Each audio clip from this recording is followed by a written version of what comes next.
শোনো শোনো, ওই যে তোমার মেয়ে আজকে লাল শাড়িটা এনেছে না, আমায় বলেছে রিয়া নাকি ওকে পুজোয় গিফট করেছে।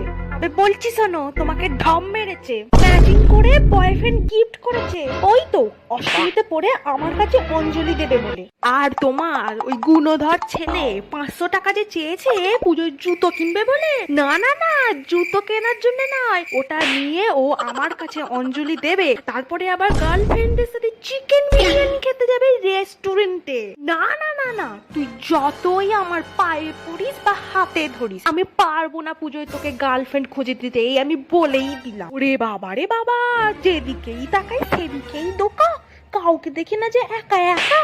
এই তোরা কি আমার দর্শন নিতে আসিস, না গার্লফ্রেন্ড বয়ফ্রেন্ডকে নিয়ে ভ্যালেন্টাইন্স ডে পালন করতে আসিস? শুধু একবার দশমীর দিনটা আসুক, দেখবি আমিও চলে যাবো আমি আমার ভোলেনাথের কাছে, তারপর দেখবো তোরা কি করে দুর্গা পুজোতে ভ্যালেন্টাইন্স ডে পালন করিস।